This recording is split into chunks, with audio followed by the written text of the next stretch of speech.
You taken that first step and decided that you wanted to join the United States military.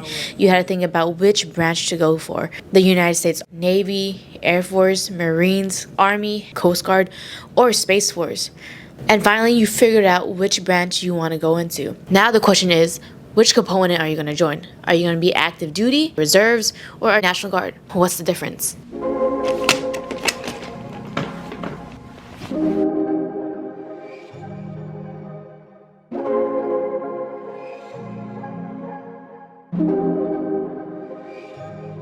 Alright, so we just left Fort Hood and now we're heading to El Paso, Texas. But within this video, I know I look tired, but we're going to talk about active duty, reserves, and National Guard within the Army.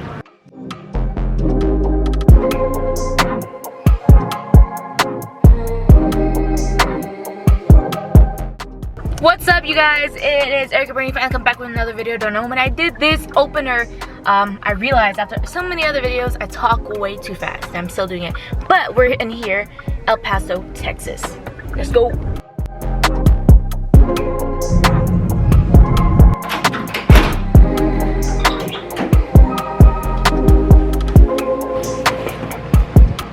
And we're here and we're staying at the Spring Hill Suite, El Paso. You need to pay for parking if you want to stay here with your vehicle. But here we are. I like to get 2 beds, as long as it's the same price. 2 beds, 1 for all my stuff, and I can lay everything out. Yeah, you know, usually the desk has some stuff, but I'm like, eh. But we're here to talk about active duty, reserves, and National Guard. If you're not tracking, I'm active duty. I've been active duty since I've ever joined the military.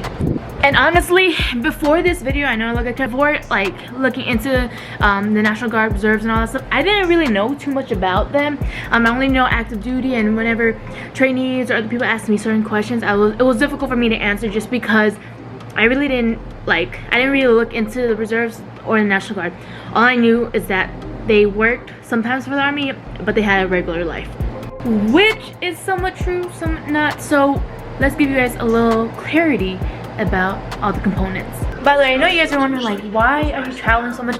I'm here actually in Texas. I went to Fort Hood, Texas, and now I'm here at close to Fort Bliss, El Paso, and I'm going to go record some recruiters and all that stuff. So that's the reason why I'm here. So just giving you guys a little bit, you know, of a caveat of why I'm here.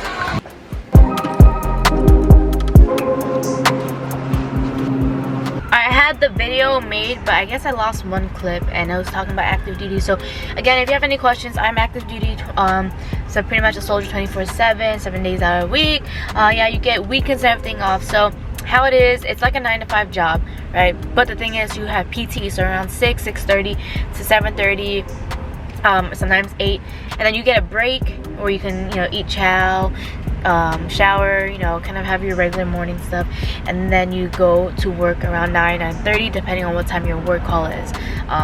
Not only that, yeah, it's a 9-to-5 job, but you have to add the other things too, such as staff duty, CQ.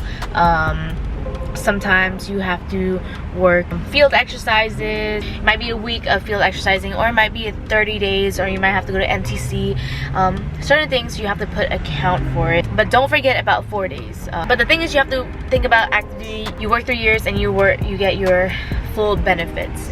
But realize, being active duty, you got a PCS every 3 years, permanent change of station, or a permanent change of station. So every 3 years you gotta move, every 3 or so years, depending on certain factors. But not only adding PT, don't forget to add field exercises that may be up to maybe only 4 days, or it might be up to 30 days, and we might be going to NTC, all these other things that you have to put account for. And then also CQ and staff duty, which is pretty much a 24-hour duty type of thing. And so that's something to take account for.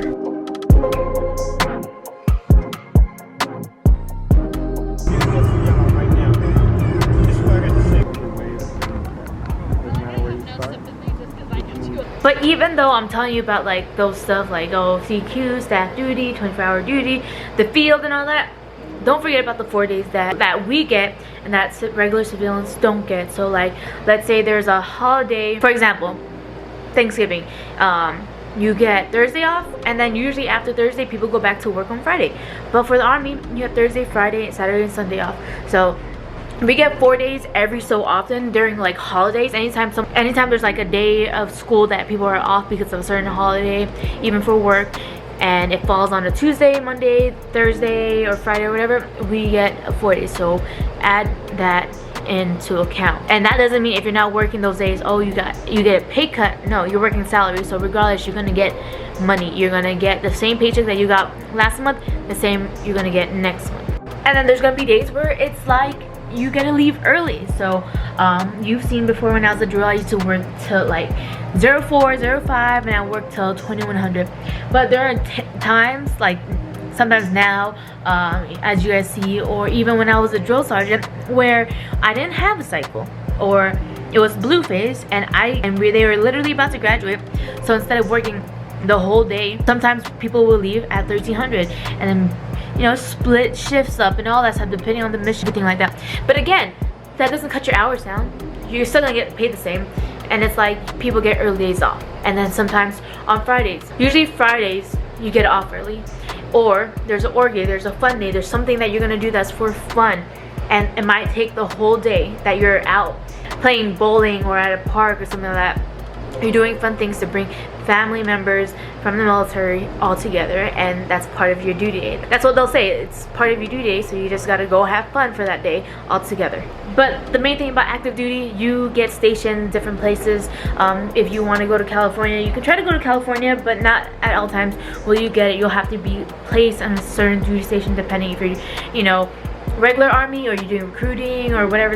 You're gonna have to move every 3 months, and even overseas. But after meeting a minimum time in service, you'll get full benefits. So that's how active duty is. And if you have more questions about active duty, it's pretty much my life. I'm a soldier 24/7. I usually wear my uniform when I'm working, and it's just like another job that I do. Just, I'm a soldier. This does not look appetizing at all. I mean, it was okay, but I thought it was gonna be better. And don't go here. Done with work, showed you a little bit of it, and I just don't really feel like exploring, and I'd rather do some work, so that's what we're gonna do. Let's talk about National Guard.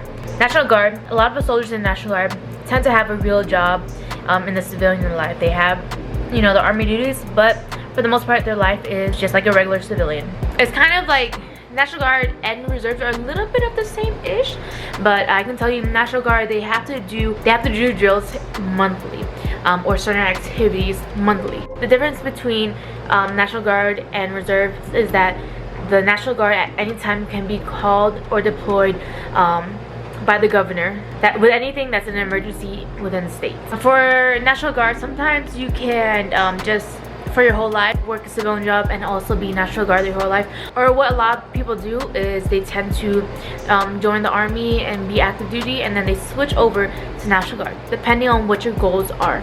So if you're a National Guard soldier and you know more information about it, go ahead and comment down below. If you have a question about National Guard, go ahead and comment down below, and someone that's watching will probably answer your question. Alright guys, so I'm in Florida.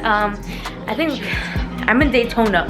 So I know this vlog's been like going on for the past few weeks, honestly, and I just finally gonna end it right here, and we'll talk about the Reserves a little bit. Same thing, the Reserve is kind of like the National Guard, a little bit different, of course. They have their differences, of course. So the Reserves usually have to do with the nation's duty, while the National Guard is like stateside and all that.